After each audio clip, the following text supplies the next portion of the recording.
done on our roads.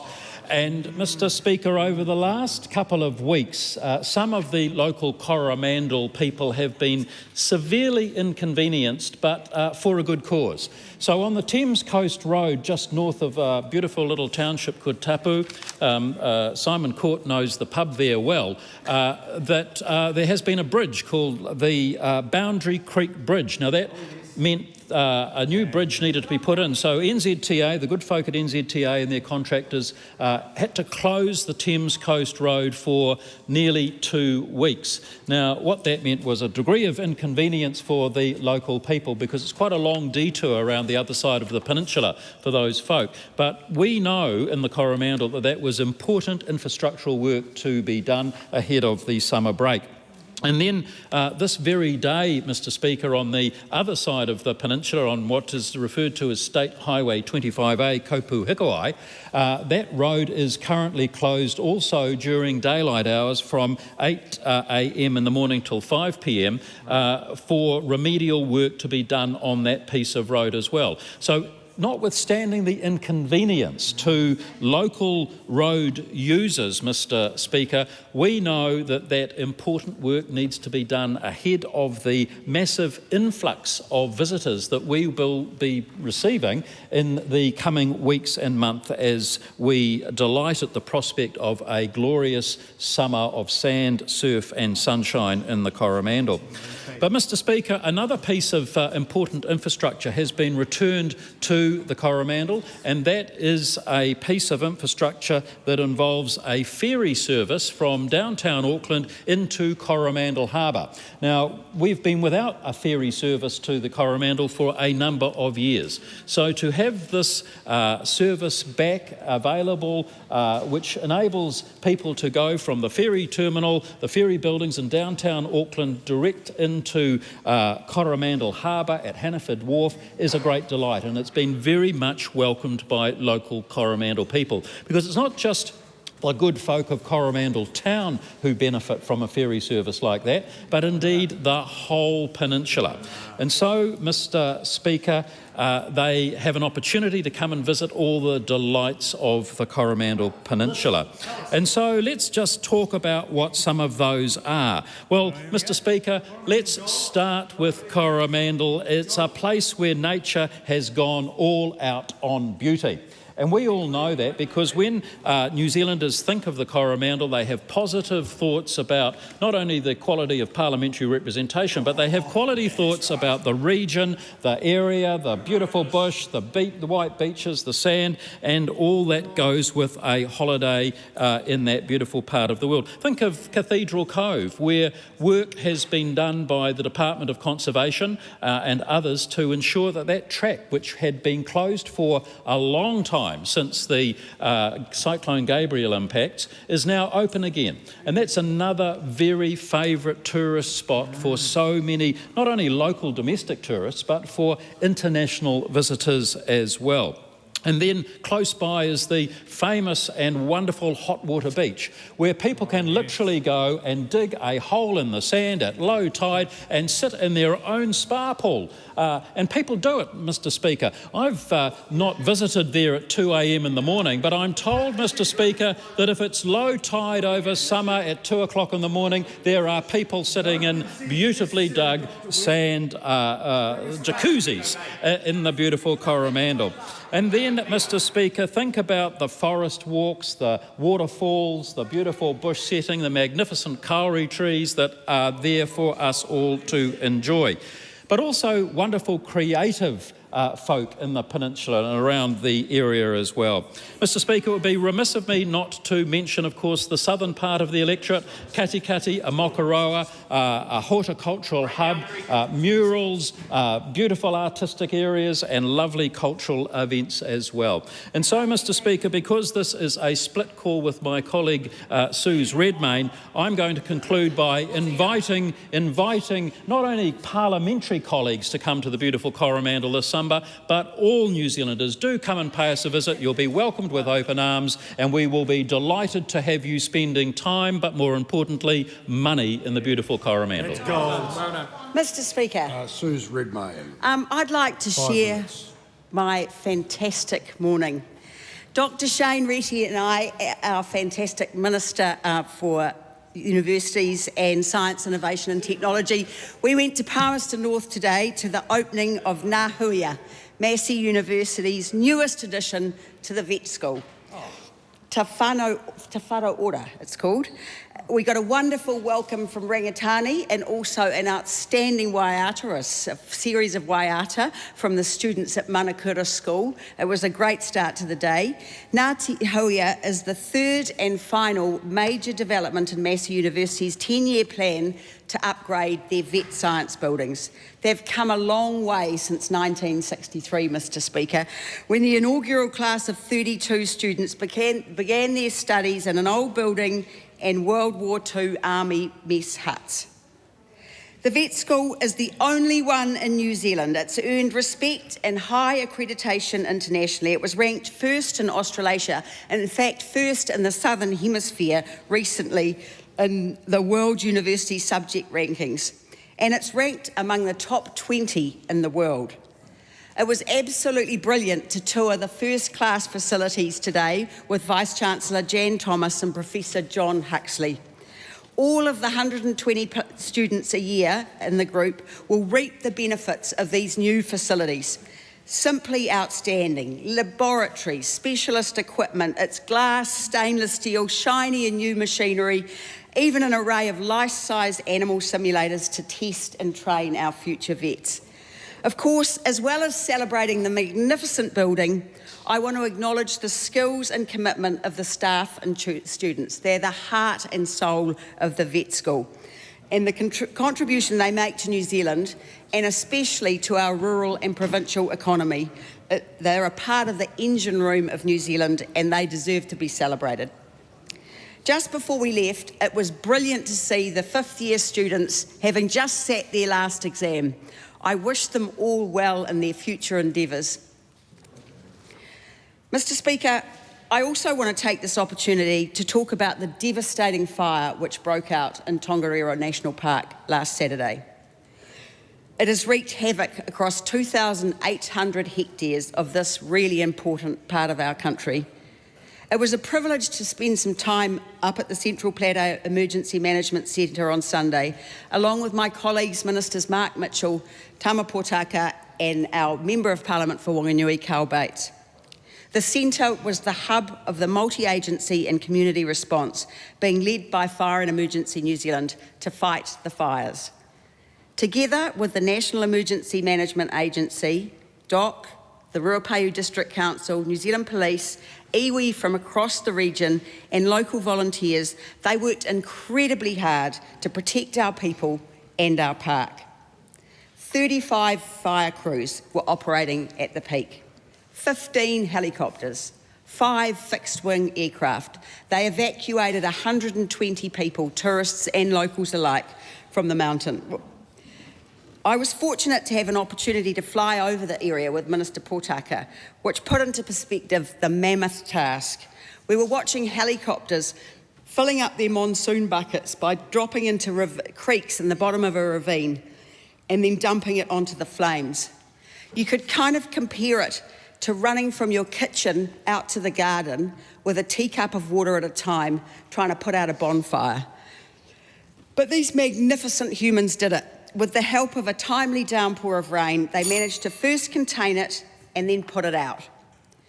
They also managed to protect a dock hut and the majestic po whenua Te Reo, which stands at the entrance to Tongariro National Park, and our beloved chateau escaped the flames.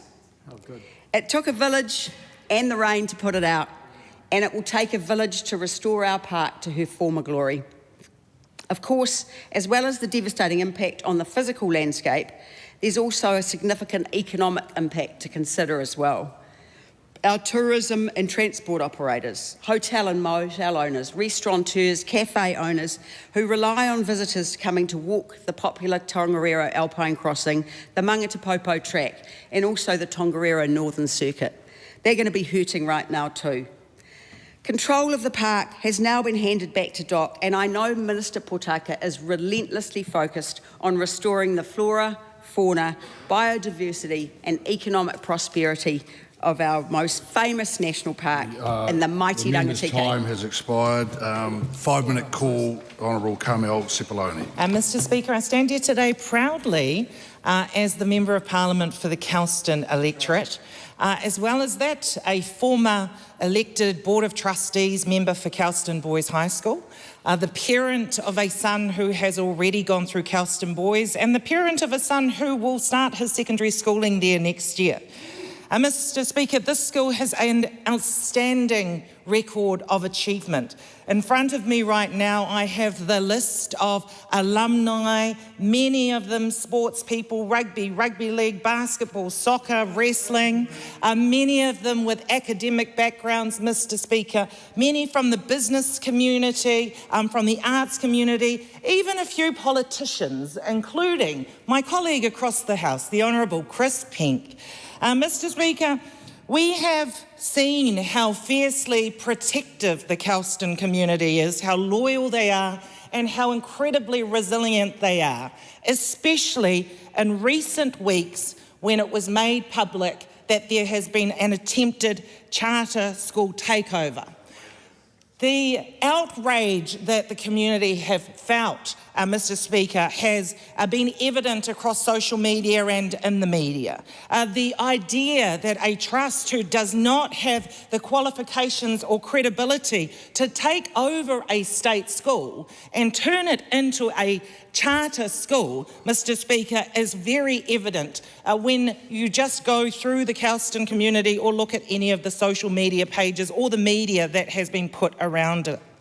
Mr Speaker, this is such a clear example of how and why David Seymour's charter schools model is dangerous, Mr Speaker, and there's a number of things that we need to point out with regards to what has gone on in this particular instance.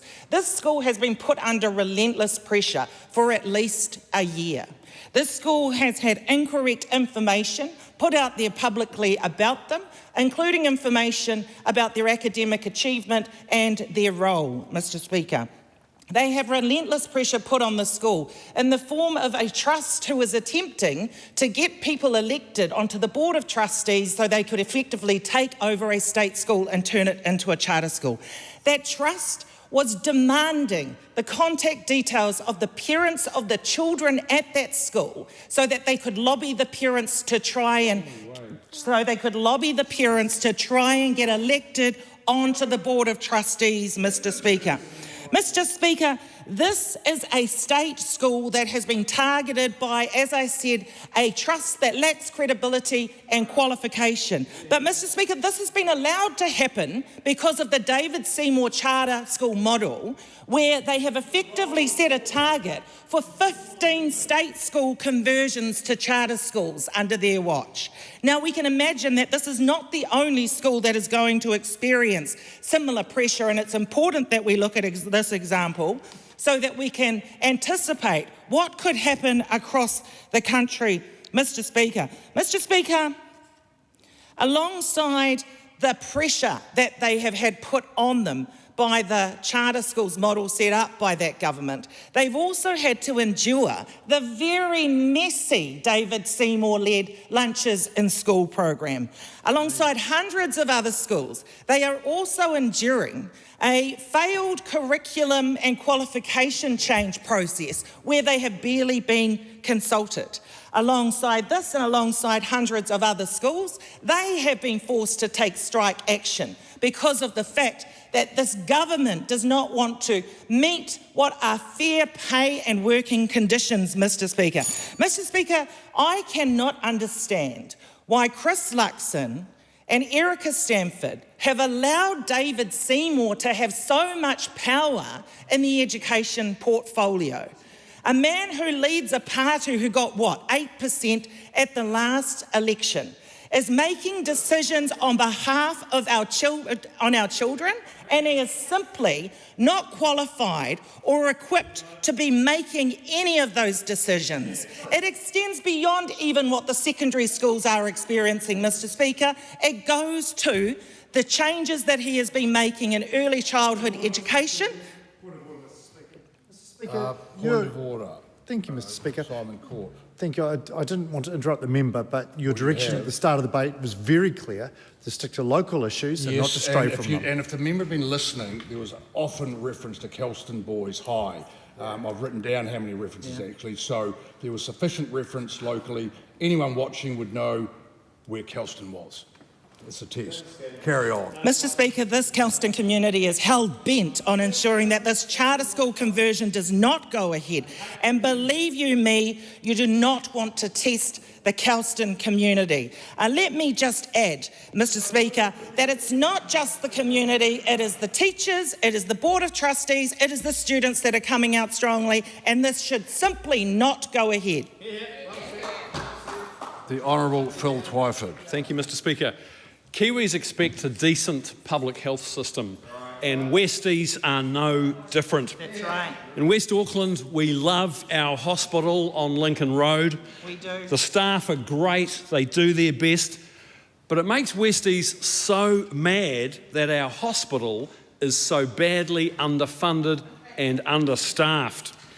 Patients are waiting too long to get the care that they deserve because the nurses are too busy to get to them. And why is that?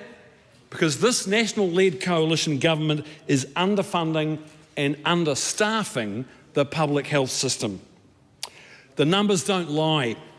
Between January 2024 and June 2025, documents released under the Official Information Act show that 71% of all shifts at Waitakere Hospital were understaffed. 3 of the wards in the hospital, 2 of the general medical wards and the maternity suite were understaffed for 1/3 of all shifts in that 18-month period. Shocking. The Huia ward, a 20-bed acute unit that caters for a range of acute medical and cardiac patients, was understaffed for nearly half of all the shifts in that period. And across the board, these numbers show that Waitakere Hospital has been running short by 20 nurses. 20 nurses down on the number needed to deliver the official and agreed safe staffing levels. Mr Speaker, it's a simple equation. Underfunding leads to understaffing, and that leads to people not getting the care that they deserve when they need it. Scott of Te Aratu Peninsula told me that he turned up at Waitakere Hospital at 4 a.m. on the advice of his doctor after he started bleeding profusely a week after surgery on his nose. He was admitted, but then spent 6 hours. He spent 6 hours on a bed on wheels in the middle of the emergency room with people working all around him. They told him there was nowhere else to put him. And in all that time, he never got to see a doctor. Judy, another of my constituents, gave birth to a baby girl back in May. Due to some complications, Judy was booked in for a C-section at Waitakere Hospital. When the big day came along, it was all go, the contractions were happening, and suddenly the clinical staff told Judy that she had to go to North Shore Hospital because there was a lack of experienced staff at Waitakere. Judy also felt let down after the baby was born. She had to go all the way to Warkworth because Waitakere Hospital doesn't yet have birthing units. West Auckland new mums have to go to Helensville and Warkworth to use their postnatal care birthing centres. In Judy's words, it's woeful. Craig of Swanson told me he went to Waitakere Hospital a couple of months ago with a broken collarbone. He waited 2 hours before he was admitted, had an X-ray, and was then told they couldn't deal with it and he'd have to go to North Shore Hospital. His wife drove him there and he had to wait 3 hours before being sent home without seeing a doctor and being told the hospital was overloaded. Mr Speaker, these stories are not uncommon, but they are not good enough. Our healthcare workers are exhausted. Is it any wonder they're leaving in droves for Australia, where they have minimum nurse-to-patient ratios and much better terms and conditions? These people became healthcare workers because they wanted to help people and give people the care that they need, not risk their suffering because of a lack of staff. The people of West Auckland demand a decent public health system that's there for them when they need it. This government has made bad decisions and has the wrong priorities. It's given tax cuts to landlords and property speculators and tobacco companies, while it underfunds and understaffs our hospitals. That's right. And the people that I represent in West Auckland demand better. Nice. Great question. The Honourable Julianne Genter. Tēnā koe, Mr. Speaker. There will be no surprise that I rise to speak about our beautiful city, Te Whanganui-a-Tara, but particularly the wonderful part of it that is known as the Rongotai electorate, the electorate where I was elected as the MP at the last election. Wellington is a beautiful city. It is a compact city. It rates high on global surveys of livability, partially because it's easy to walk and cycle and take public transport.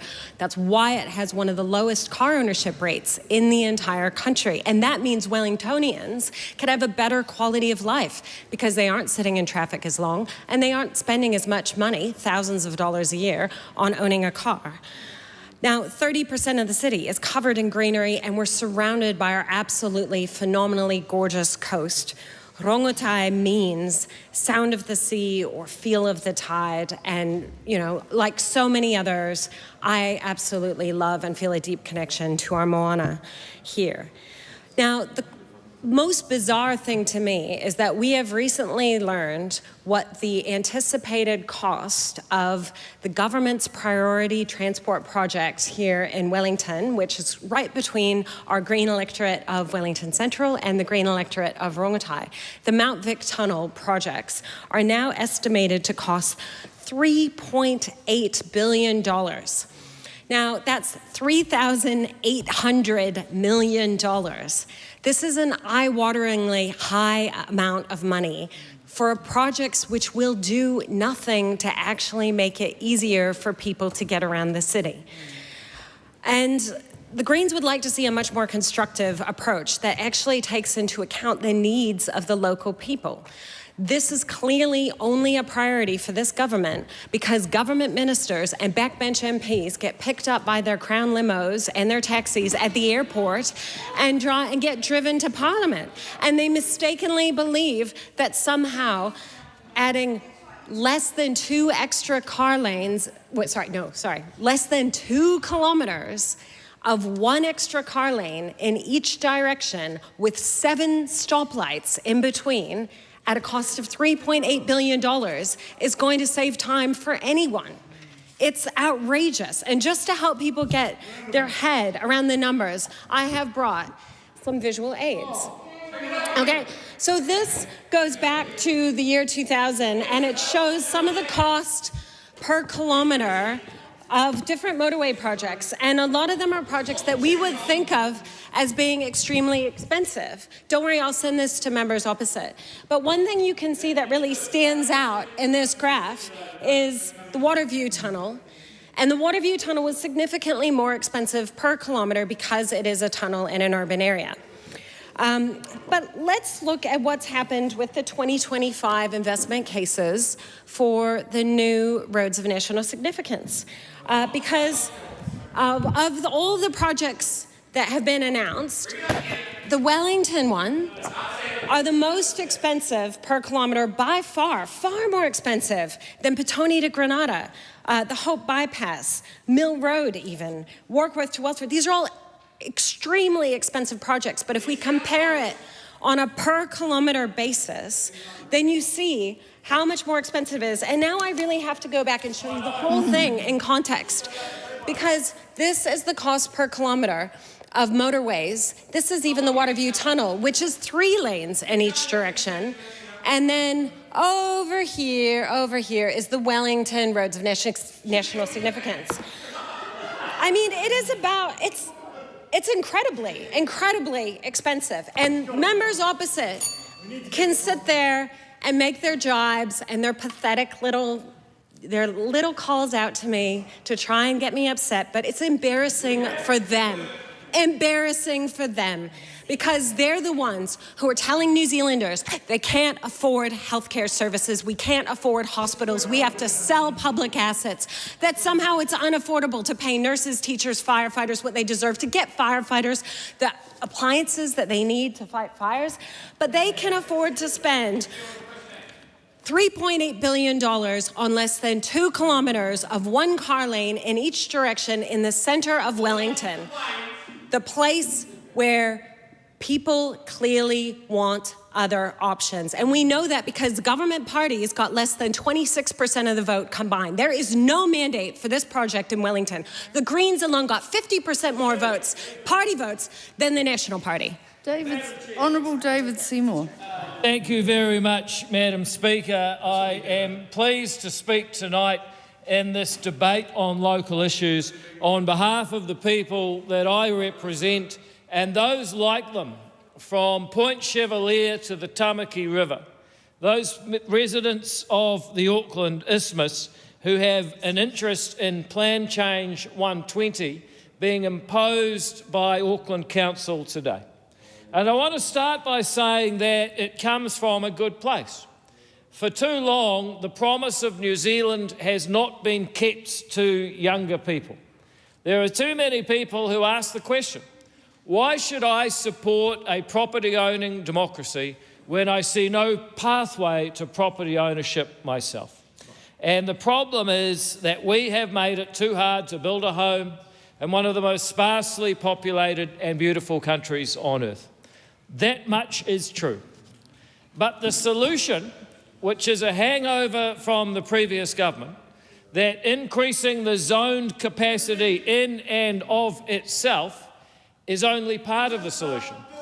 We need to ensure that we improve the infrastructure supply, the building supply, and also the timeliness of consenting in order that people can actually build the homes that they need in our beautiful city.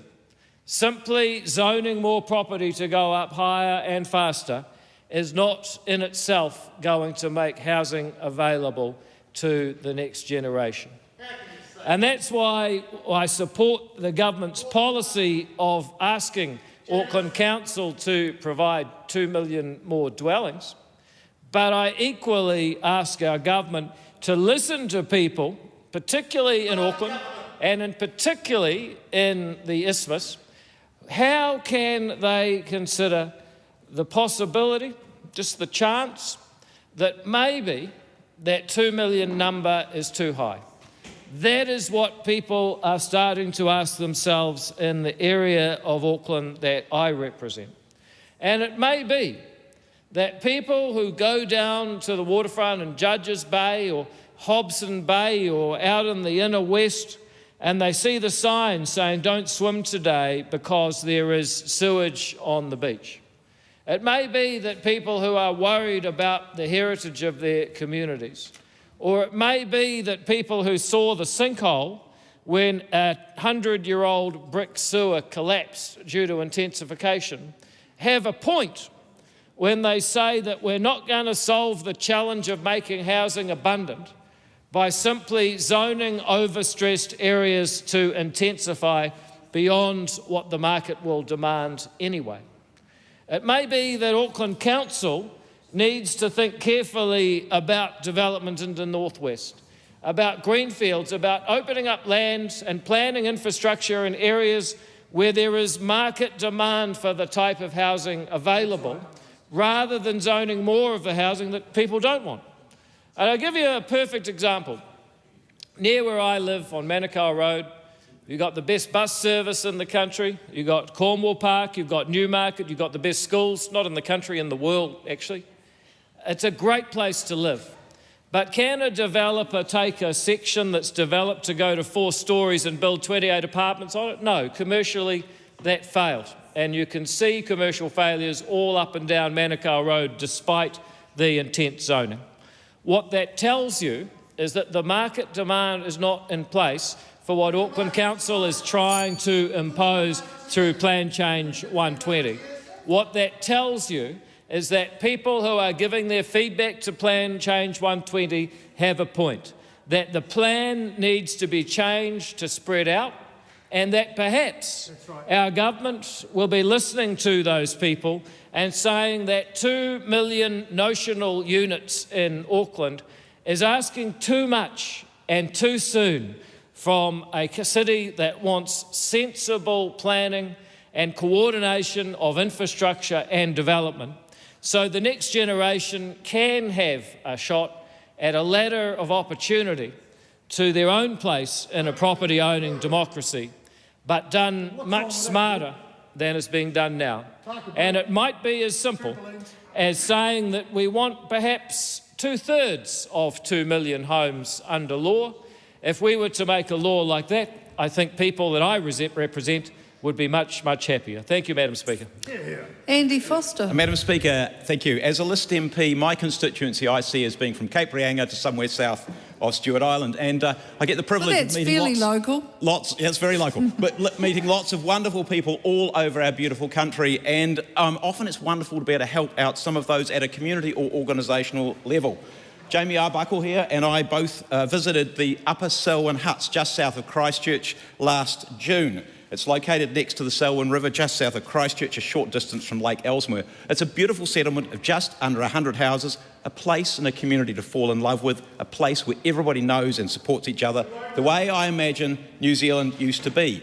It's sited on a Crown Reserve and managed as a local purpose reserve by the Selwyn District Council as a hut settlement. But the whole settlement at that stage was under threat of eviction by their own council.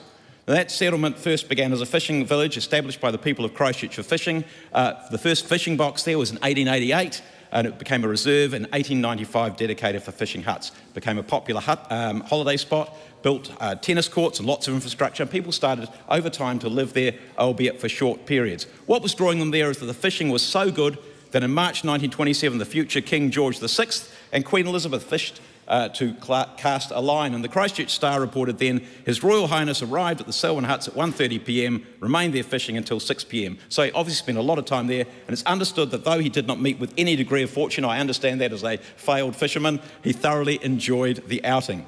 The community held picnics, sports days, gala days, bonfires, fireworks, concerts, fancy dress, racing, rowing racing, and so on. The huts became batches, and by the 1940s there was a shop, tea rooms and regular deliveries of meat, vegetables and even a community library. It increasingly became a place to stay for extended periods, which was accentuated after the Canterbury earthquakes. And now most of those are homes which are permanently occupied. But in 2019, the Selwyn Council determined that it would issue only short-term leases and then require the whole settlement to be removed because the wastewater system was at the end of its life. Jamie and I were asked to visit because the council had published a paper in March of 2024 with no engagement whatsoever with the Huts community that simply adhered to the 2019 decision, says you've got to go, even though the council had fixed or was fixing the wastewater system and the reason for removing them had no longer existed. The council decided to issue some pretty draconian deeds of licence and said you've got 5 years, we might give you another couple of 5 years and then you are gone. Now the reason they gave, not wastewater, was the potential risk to the settlement from sea level rise. So I wrote after our visit at length to the council and challenged them on multiple issues. I said that their reason for removing the settlement had changed, but they hadn't re-looked at whether the removal was still justified at all. They'd been unduly certain about the degree of sea level rise. They based their position on the most extreme possibilities, and they were acting prematurely to terminate the leases well before there was any risk of sea level rise impacting on the settlement. They used 100-year projections but said we've got to get rid of you in 15 years. Their own consultants on the matter, on the issue of sea level rise, concluded that even the most severe flooding event recorded did not result in any inundation of the settlement, and the consultants said the main message from this report is that climate futures are highly dependent on emissions scenarios and therefore highly uncertain. And I proposed to them that they considered triggers as their near neighbours at Huranui were doing with the Amberley Beach community. They'd also failed in their self-acknowledged, and this was the council's self-acknowledged legislative obligation to protect the welfare and interests of the hut owners and residents. The council itself said there were many vulnerable people resident in the hut settlement, and it expected evicted residents would likely end up on the wait list for Kāinga Ora or the like. Several residents told us that their limited life savings were wholly tied up in their homes at Upper Selwyn Huts. And when the council then said that the government was not investing enough in social housing in the Selwyn district, it made their argument look pretty fragile. They'd also mischaracterised the consultation as merely of medium significance, even though they were proposing to take people's homes away. And I said, I think that constitutes high significance under their own significant policy and the consultation requirements of the Local Government Act. And their officers had also misrepresented the Reserves Act maximum lease term in the council paper, and they failed to tell the councillors about the ability to renew the leases. Long story short, Madam Speaker, the council acknowledged that it had got its processes badly wrong. They paused their processes the following month, agreed to engage with the Upper Selwyn Huts community, engaged an independent consultant, and there was ongoing consultation for the next wee while. And eventually that consultation concluded with a full day of oral hearings in August this year, which I joined by Zoom. Would have loved to be there, but I had to be in hospital that day. And by that stage, the council's reason for eviction had again completely changed. It was now fire safety. The residents told story after story about their connection to the place, and the councils would have had to have hearths of stone not to be moved. I had the privilege of summing up, and the council moved 180 degrees. That community is now there, and it has the right to stay there. And we had the pleasure, Madam Speaker, had the pleasure of joining for a 130 years celebration, knowing they were still there for 130 years to go. Dr. Hamish Campbell. Thank you, Madam Speaker. It's really appropriate that I rise to speak in this local debate on the eve of Canterbury Anniversary Day, a day when we celebrate 175 years of everything Canterbury, everything red and black. Make sure you don't forget the black, because we wouldn't be seen dead in red.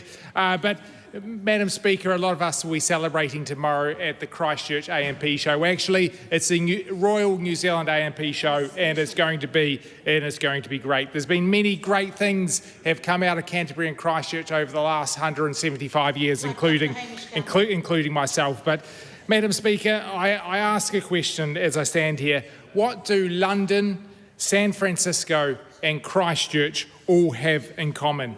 Well, Madam Speaker, I will tell you, they're all cities that have faced devastation, not only to survive, but to have come back stronger, bolder and ready to thrive in the future.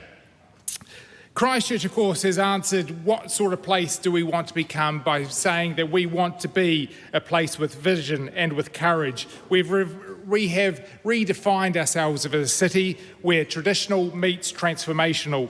We have historical landmarks, and some of these do continue to provide discussion, whether it be the Canterbury Museum or our cathedral. But there's other great buildings like the stadium, the Te Pai, the Court Theatre, the Youth Hub, which all offer bold responses and fresh opportunities.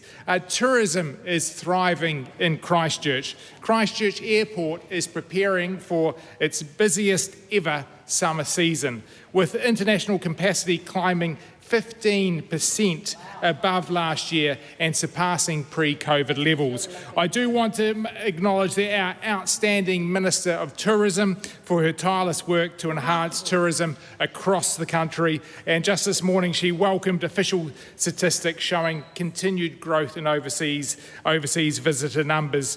And of course, we've had the Tourism Boost package developed in partnership with industry. We've had the 7 million events and tourism investment package, and this is all leading to great outcomes for Christchurch.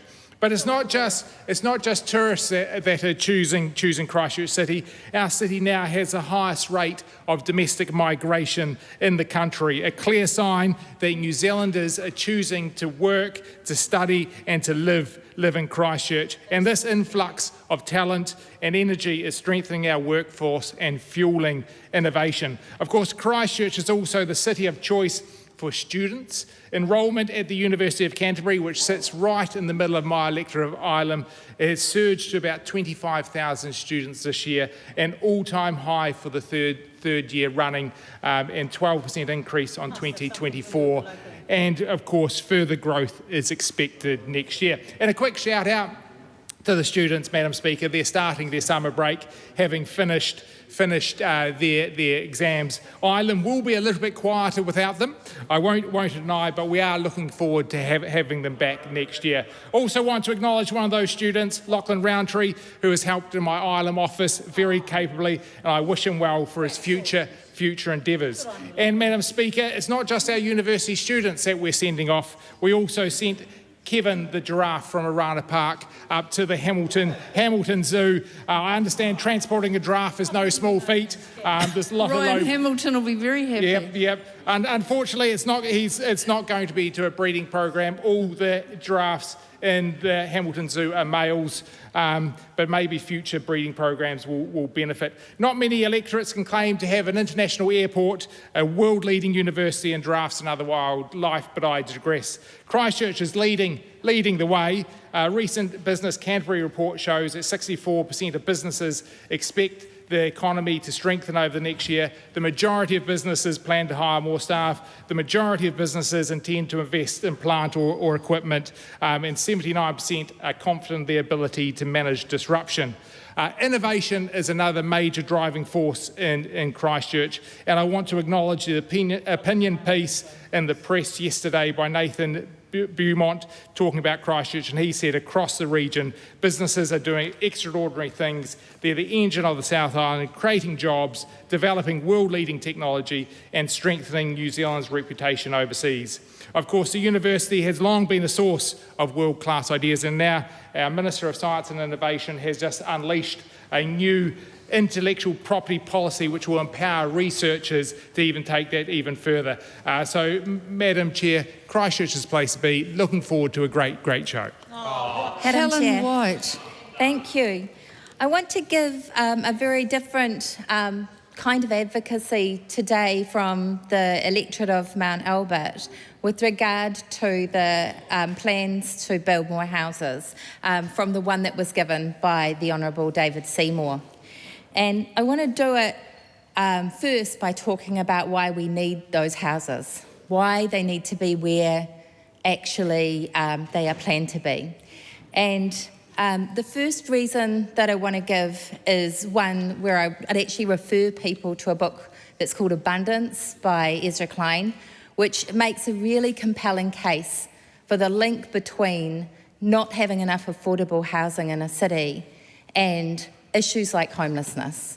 There's a direct correlation, and it is incredibly important that we look at this differently. We need to break through a block that we have had around affordable housing, and it needs to be close to our city because we need our city to thrive. It needs to be a livable city. It needs to be one where we don't all take our cars everywhere. And so my solution today is not to send every new home buyer out to Drury. And that is unfortunately the message that we heard from David Seymour, because he talks a big game, but he's actually protecting an interest that is very wary of this. It is very wary because it's actually really nice living in suburbs full of beautiful houses close to the city without many people there.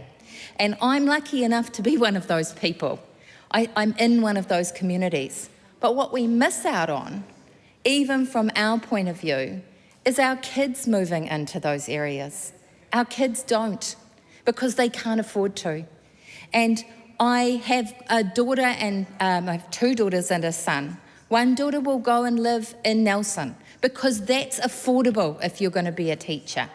Another one is in Sydney, and it's really hard to see how she will come home. And if she does, how she will come home and live near me. And so it undermines my quality of life too, if she doesn't get to live close. So this is a really interesting scheme that's come up. And it's not easy for people in my community to look at it without some fear.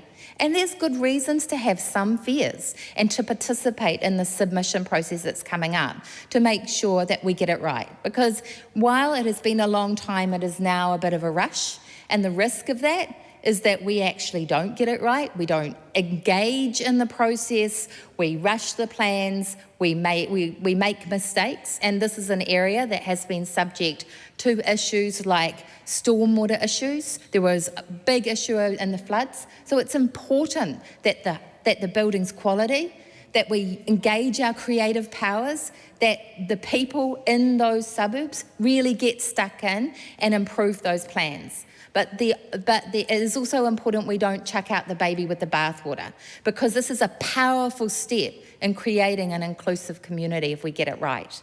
And there are some beautiful examples. We've got a subway that's going to come right into the area. It's going to be 8 minutes till town.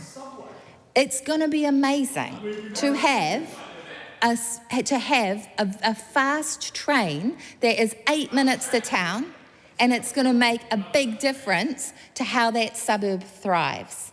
And it's going to be really important that there are advocates in there fighting for the government to spend money, to actually make sure that things like the rail happens fast, that there's grade separation, it's called, where the traffic can still flow and that the public can still use those places. That's really important. And what was really a little bit shocking about the Honourable David Seymour's speech was it was like he was distancing himself from this process, when this is the government's policy. This is actually a government policy, and he is actually in the government. He's the Deputy Prime Minister. So it's actually not something that he can distance himself from, or the Act should be distancing himself from. That is not appropriate. So it's really important that we fight for what we need in our suburbs and make sure that we get it right. But it's also important we remember all the generations that live in those suburbs and make sure that they end up being quality communities. I intend to do that. I've got a public meeting on this issue very shortly. I think it's in 2 weeks. It would be great to see people there. We will make sure people are well served and they can go do a good submission. Thank you. Tim Costley. Hello, Madam Speaker. I've really enjoyed hearing about Coromandel and Rangitikei and Christchurch. Some nice positive local speeches about the great places we come from around this country. And I intend to talk about the great places I come from, like Horowhenua and Kapiti. I can't help but notice the contrast on the other side of the House, just the miserable approach that we've heard to what is actually a fun and positive local debate. And I really wish all people would enter into it with the same spirit. And it's not too late. There's one speech left. Oh, the lady doth protest too much right now while she's cancelling tunnels and roads, just like the one that got cancelled in Levin. People still remember that back in 2018 when Labor cancelled it, and then Julianne Gender said, well, you can only have 2 lanes, one's for buses and public transport. There is no public transport, of course. But people are driving on those roads now, up Transmission Gully, through Kapiti Coast. They'll be driving to spend their summer. I know some people are arguing for it at Coromandel, but I would say on the Kapiti Coast and in Horowhenua. And what a place to come to spend your summer. The strawberries are already out. The beaches are heating up. It is, I would argue, the best place to spend your summer in New Zealand. And not just, when I talk about places like strawberries, they are award-winning. I think of Lewis Farms that took out a Wellington Gold Award this year with their strawberries. Shirley strawberries, also great. Wouldn't be picking favourites. You could go and spend a night on Kapiti Island with the guys at Kapiti Nature Tours. They just won one of our local business awards. You could check out our amazing food and beverage sector. Something I'm really proud of, I think, is fantastic. As you drive from Foxton Fizz down to Whittaker's Chocolate and everywhere in between. What a fantastic region to come to. So good that I've run events, and I'm running another one in March in Parliament to celebrate our amazing food and beverage sector that comes out of this region. And this time we're doing it in summer so that those strawberries will be in season. I know some people love the asparagus. I'm not such a fan, but some people love it. What a place to come to. And what an area for growth in New Zealand. I mean, I just think, I look at places and you'll have some MPs that come from places like Dunedin and St Clair Beach or Katie Nimmin over in Napier and Marine Parade. Terrible beaches. Can we just acknowledge these are terrible beaches? They're popular. I don't know why. When you go to St Clair, it's a concrete wall into rocks in the ocean. and yet people want to flock there. Come to Paraparaumu, where it's a nice open beach, it's safe.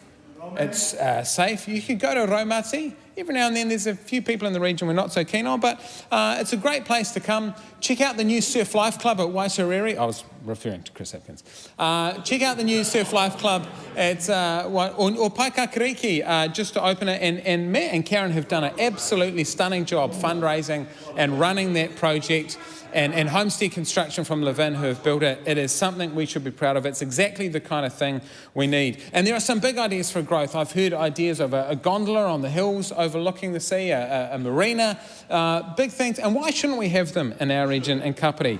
Because it is a fantastic place. It is, I would argue, the only place in New Zealand you can have the authentic mountain to sea experience. You can be in the heart of the Tararua Ranges, and then an hour later you can be in the Tasman Sea. And what a great place to come and do that. And things to attract people in are what our region needs. It's great to see the growth that's already happening. In just a week, Rebounds will be opening. This is the new trampoline park and indoor play centre. I put up a little photo on Facebook. It went bananas. But the other thing opening is Golf for Good. And I want to just take a minute to shout out Golf for Good. This is the new mini golf course. And you say, oh yeah, we've got mini golf courses before. This one is pretty unique. This is a combined project of the local Lions and Rotary clubs. I think that sends a really special message when you see Lions and Rotary working together. And I do actually want to just make a special mention of Alistair Beasel, who has chaired this committee, of Vic Houston, Mel Bird and Anthony Clouston from the Rotary Club. They'll be starting their meeting in 10 minutes' time on a Thursday night. And from the Kapiti Combined Lions, I want to mention Rex Bullard, who's done a great job with sponsors, Tony Lester, Murray Pringle and Alan Gibbs. They have done a fantastic job. Not only that, they give these sponsors tickets, family passes to hand out. They donate them to, say, the local Scouts group, who then raffle them off or auction, hand them out. That generates money directly into these local clubs. But then everyone that comes to play on the mini golf course also raises money for the local community. This is exactly the kind of thing we do. When our community is at its best, our country is at its best, and what better community in this country than Horowhenua, than the Whitby area, and in particular I have to shout out for the Kapiti coast. Cheer up. Speakers don't normally inject themselves into the debate, but if they did, you might hear about Raglan occasionally. I call Madam Speaker. Glenn Bennett, sorry. That'll do.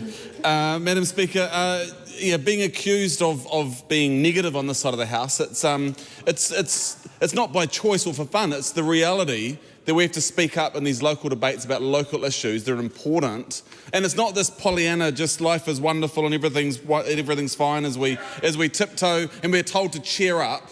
Because, Madam Speaker, I want to talk about homelessness in Taranaki, and particularly homelessness in New Plymouth. And when you say cheer up or let's stop being negative, it's not about being negative. These local issues debates are about shining a light on the challenges and on the things that are going on with our local communities. Right. And I'm saddened and broken by the fact that in Taranaki, over the last 18 months, or less than actually, there's been a 250% rise in homelessness. A 250% rise in homelessness. And that is why we get called negative for us to cheer up. But the reality is we are here standing in this chamber to fight for the people who are homeless, to fight for the people who are voiceless. And Madam Speaker, I am here to speak about that this afternoon. We look at the challenges, and there are many a challenge when it comes to homelessness and why people end up in homelessness. But it definitely is around rising rentals. It's definitely around the challenges in the economy. It's definitely around job losses. It's also about traumatic events and things that go on in people's lives. But Madam Speaker, it is also about choices that are made by people in this House and by the government. Madam Speaker, when we look at the housing plan and the state housing initiatives that were in place, there were a number of them. We have more than 600 applications on the social housing wait list in Taranaki, over 600. That's not individuals, that's families, that's people in need, that is generations of people. And we need to do something to change the state of our housing here in Taranaki and around the country.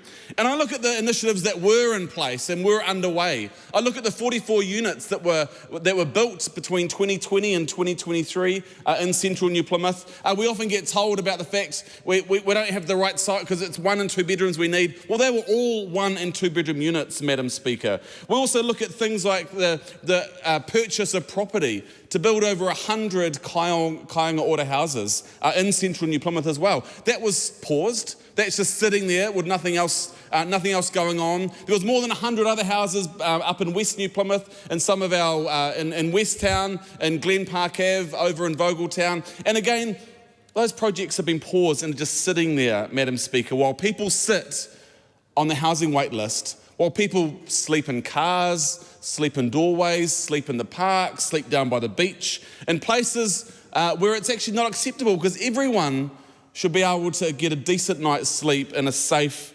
place with a roof over their head. And I think it's an indictment on government, it's an indictment on this House, that we as a nation are allowing people outside these doors, people in New Plymouth and Taranaki, to be on the streets. And then we look at things like, and I'm glad that the New Plymouth District Council has stepped up, they've put some money in. Do they need to? No. Have they chosen to because they've seen the need? Yes. Then I look at the challenges of our men's night shelter that was established in 1981, I think it was, closing its doors this year because of lack of funding. And they were providing housing to our most vulnerable. But I do want to congratulate the New Plymouth District Council for stepping up and stepping in and looking at a Taranaki homelessness action plan, supporting the Ngā Motu homelessness street initiative to support and help those in need.